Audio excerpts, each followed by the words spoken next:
Break के बाद सभी का स्वागत। और आइए अब वंदे भारत में बात करते हैं माँ गंगा की। माँ गंगा की उस कहानी की जिससे कहीं ना कहीं एक जिंदगी जो है वो लौटती हुई नजर आ रही है। कैसे, आइए आपको बताते हैं। तो आज सफाई अभियानों की अगर हम बात करें, जो तमाम संरक्षण के प्रयास चलाए गए और जागरूकता अभियान, उसकी वजह से गंगा में फिर से जीवन लौटने लगा। अब बात डॉल्फिन की हो, कछुए या फिर कई जो जलीय प्रजातियां हैं, यानी कि वो फिर से दिखाई देने लगी।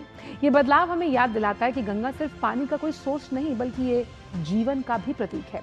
और अब गंगा जीवित रहती है तो उसके साथ करोड़ों जो जीवन है वो भी अपना जीवन जी रहे हैं। गंगा की रक्षा करना सिर्फ पर्यावरण का काम नहीं, बल्कि भविष्य की रक्षा करना है। गंगा ने जवाब शब्दों में ना देकर कैसे दिया? जवाब डॉल्फिन बनकर लौटा है, जवाब कछुआ बनकर लौटा, यानी कि कैसे ये जो तमाम पानी में रहने वाले जीव जंतु हैं उनका जीवन अब फल फूल रहा है। कैसे, जानते हैं इस रिपोर्ट के जरिए। गंगा सिर्फ एक नदी नहीं है, ये भारत की जीती जागती और बहती सभ्यता है।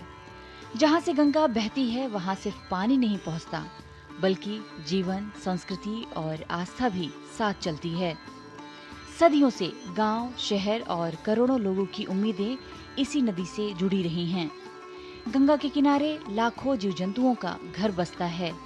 ये नदी सिर्फ इंसानों के लिए नहीं, बल्कि पूरे पारिस्थितिकी तंत्र के लिए एक आधार है। लेकिन समय के साथ बढ़ते प्रदूषण और दबाव ने गंगा के जीवन को चुनौती दी। कई जगह पानी की गुणवत्ता गिरने लगी और जैव विविधता प्रभावित होने लगी। इसी चुनौती को देखते हुए प्रधानमंत्री नरेंद्र मोदी ने गंगा नदी को फिर से निर्मल बनाने के लिए नमामि गंगे मिशन की शुरुआत की। गंगा नदी की सफाई सिर्फ एक दावा नहीं, बल्कि सच्चाई है। इसका जीता जागता सबूत है गंगा में लौटती जिंदगी। जहां कभी डॉल्फिन दिखना मुश्किल था, आज हजारों गैंगटिक डॉल्फिन गंगा की लहरों के बीच गोते लगाते दिखती हैं। कछुए, ऊदबिलाव, हिल्सा दर्ज की जा रही हैं। नदी बता रही है कि बदलाव हुआ है, क्योंकि जब पानी सुधरता है तो सबसे पहले प्रकृति लौटती है। यही किया है नमामि गंगे ने।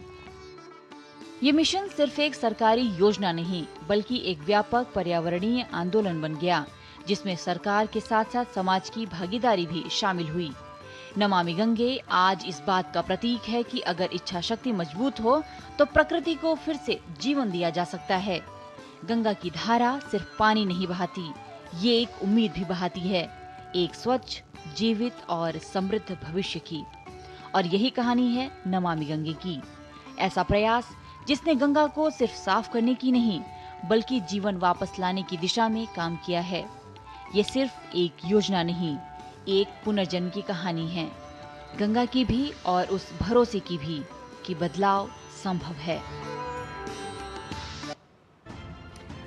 तो आखिर नमामि गंगे से हुआ क्या, आइए आपको बताते हैं। कैसे जो सीवरेज ट्रीटमेंट है उसके इंफ्रास्ट्रक्चर को मजबूती मिली, नदी की जो सतह थी उसकी सफाई करने में आसानी हुई, उसके साथ साथ जो बायोडाइवर्सिटी जिससे कि पूरे इकोसिस्टम को बैलेंस मिलता है उसका संरक्षण हुआ। और ये सफल कैसे हुई?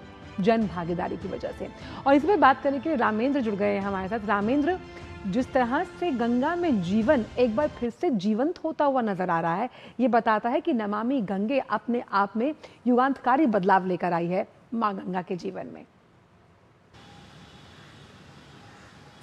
देखिए आंचल, अगर कानपुर के आगे उत्तर प्रदेश में, हालांकि हरिद्वार से आगे बढ़ते ही गंगा उत्तर प्रदेश के हिस्से में आ जाती है, लेकिन कानपुर के आगे गंगा का जो हाल था शायद पानी आचमन करने लायक नहीं था। जबकि हमारी संस्कृति का आधार भी गंगा है, हमारे साहित्य का आधार गंगा है, हमारे मोक्ष का आधार भी गंगा है।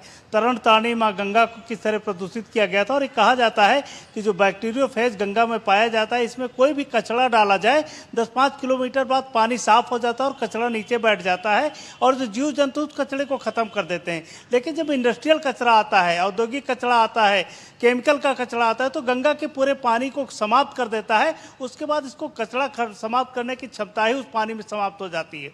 जो लेदर इंडस्ट्रीज कानपुर में थी उनको हटाया गया। सबसे बड़ा जो नाला था उसमें प्रधानमंत्री खुद आए कि एसटीपी लगाकर कैसे साफ सुथरा किया गया है। तो जो ये एसटीपी है, जो शहर का कचरा है उसको रोका गया है, जो इंडस्ट्रियलिस्ट कचरा है उसको रोका गया है। और उसी के कारण जब आप बात कर रहे हो डॉल्फिन की, कि बनारस के आगे जैसे बढ़ते हो तो डॉल्फिन उछलती हुई दिखती है, कछुए गंगा नदी के किनारे तक दिखते हैं, तमाम और जीव जंतु उसमें दिखने लगे हैं। तो उसके अलावा जान लीजिए कि जो गंगा का किनारा है, जो रिवर है, उसमें बहुत सारी चीज़ें ऐसी है कि जंगल है, जंगलों के किनारे तमाम जीव जंतु पाए जाते थे, तो जंगल हैं उनको भी मजबूत किया जा रहा है। जो गंगा के 5-5 किलोमीटर किनारे का एरिया था उसमें ऑर्गेनिक खेती के लिए किसानों को प्रेरित किया जा रहा है कि ऑर्गेनिक खेती करें, उर्वरक न डालें, उर्वरक का पानी गंगा में जाता है तो नुकसान करता है। तो इस तरीके से बहुत सारी चीज़ें की गई हैं और उसका प्रतिफल भी आंचल दिख रहा है। और बिल्कुल बनारस के घाटों पर ये जलीय जीवन की जो वापसी हुई है, ये इसी बदलाव का प्रतीक है। बहुत बहुत शुक्रिया रामेंद्र, इन तमाम जानकारी को हमसे साझा करने के लिए। तो आज वंदे भारत में इतना ही। आपसे मुलाकात होगी अगले हफ्ते कुछ और राज्यों से जुड़ी तमाम बड़ी खबरों के साथ। हमें दीजिए अनुमति। नमस्कार।